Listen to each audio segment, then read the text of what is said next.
Alright, my name is Derek, and today I'm going to explain the X-ray circuit and X-ray tube. So before we get started, I just want to note that the power that is supplied to the circuit and the tube comes from the power companies.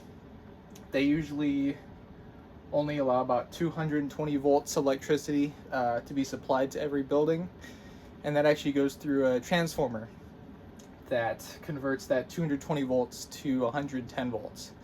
And that's what is going to be flowing through our X-ray circuit here. So before we get started, when you flip on the main switch, electricity is going to flow in 3 separate pathways. So it's going to flow through this wire here, through this wire here, and this wire down here. This is the main switch here.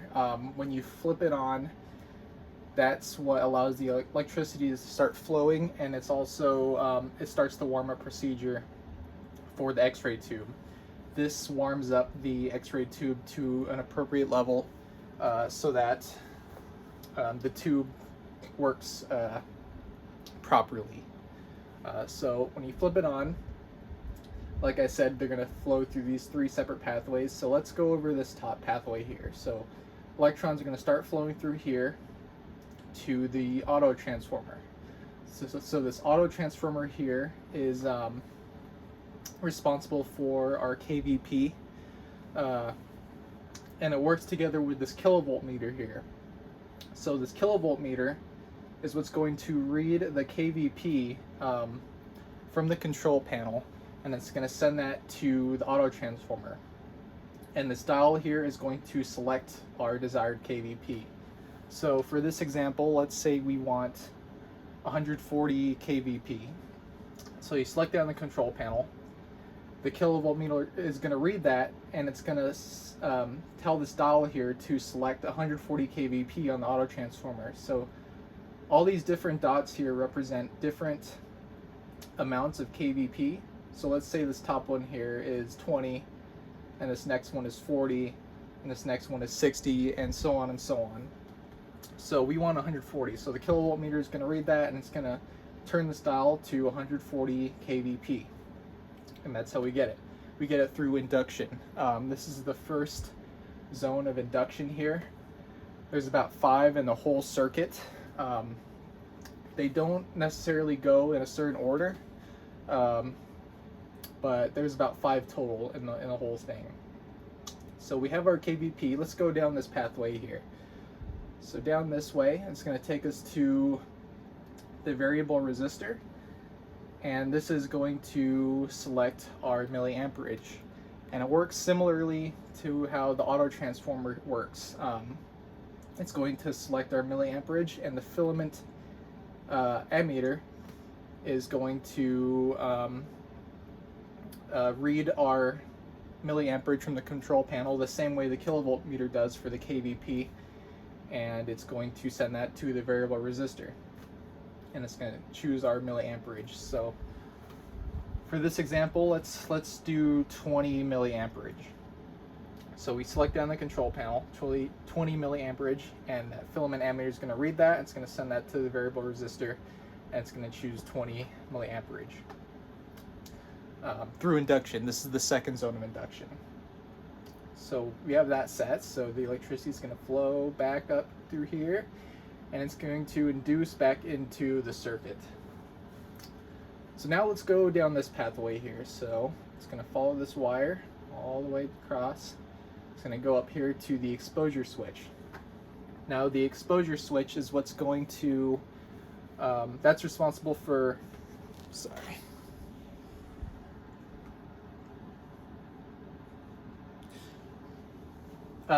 that's responsible for allowing the electricity to flow through the circuit. So the timer circuit here is going to read how many seconds you want the exposure to happen from the control panel.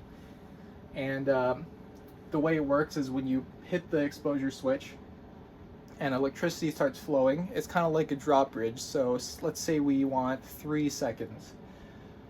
So when you hit the exposure switch, the drawbridge closes and you keep that button held down for 3 seconds. So it's going to allow electricity to flow. It's going to allow the exposure to happen for 3 seconds. When the 3 seconds are up, you will get a visual cue, either a visual cue or a auditory cue, to let you know to let go of the exposure switch. So press the button, drop rate goes down, 3 seconds, you hear a beep, you let go of the button, drop rate goes up, and it stops the exposure.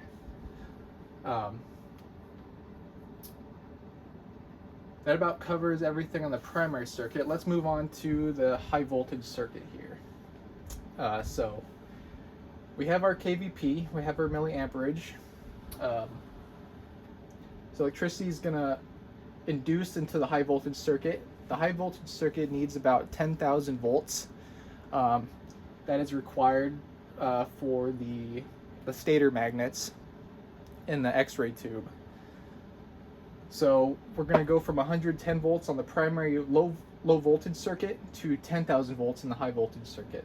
And this is determined by how many turns, how many loops in the wire in the secondary circuit. So it's a step-up transformer. And this is our third zone of induction.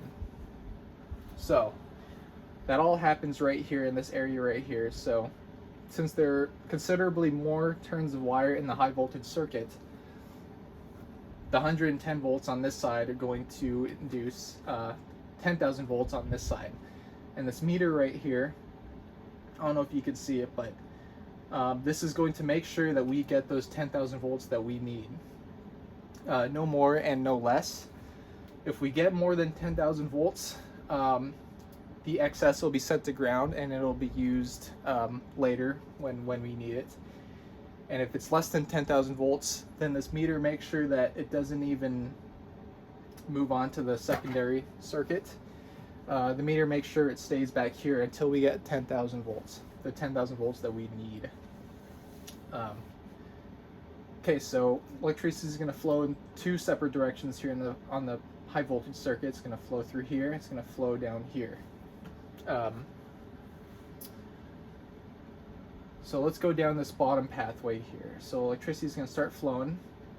It's going to go through a capacitor, and that stores electrical charge. So it's going to store the electricity, and then it's also going to go through a falling load generator. And the falling load generator is responsible for allowing those 10,000 volts to be released every bit at a time. So it's kind of like a dripping faucet, and each drop of water represents 10,000 volts. So it's going to be like 10,000 volts, stop, 10,000 volts, stop, and so on and so on. So it's going to go through the capacitor, the falling load generator, and it's going to go up to the rectifier here. And these four little arrows here are diodes. So the rectifier is to convert the alternating current to pulsating direct current. And so it's going to go through this bottom pathway here. It's going to flow down through here. It's going to go up through the circuit here, down, and then up here again. And the other pathway is going to go down through here. It's going to flow through here, go up around through here, down here, and so on. One thing to note is the two pathways don't go through the same area. So one pathway is going to be parallel and the other pathway is going to be parallel. They don't intersect. Okay, so we have those 10,000 volts, and that goes to the X-ray tube, it goes to the stator. Now let's go down here to the step-down transformer. So the 110 volts on this primary circuit is going to induce, on this side, about 5 to 15 volts, and about 3 to 5 amperage on the step-down transformer. And this is the power that's going to go to the filament and X-ray tube.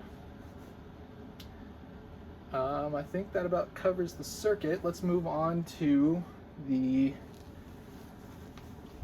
X-ray tube.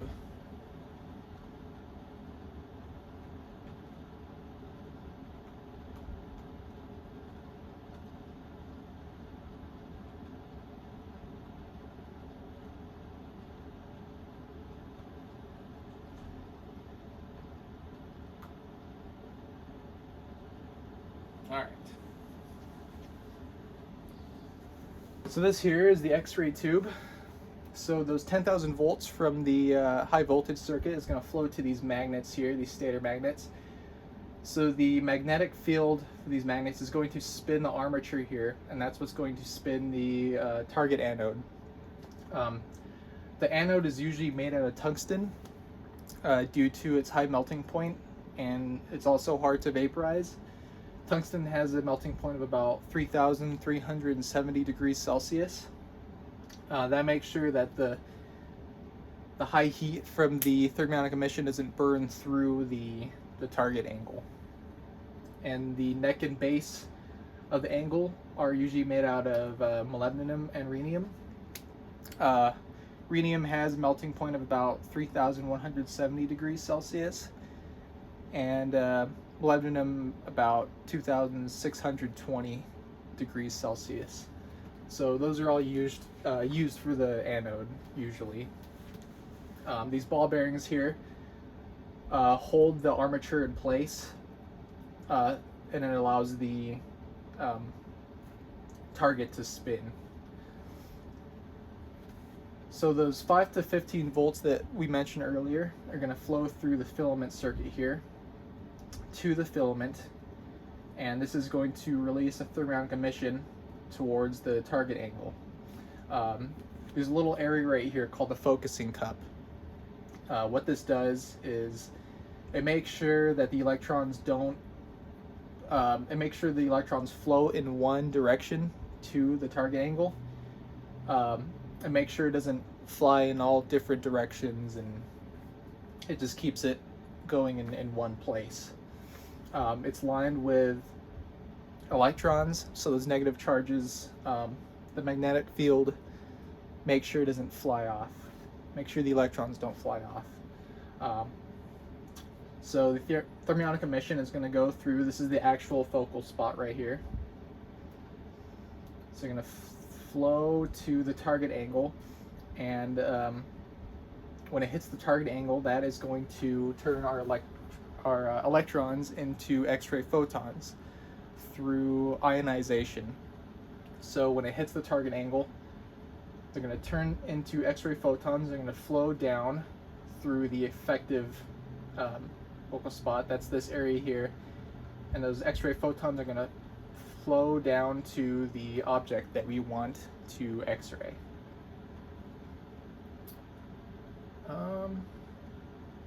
I think that about covers the X-ray tube.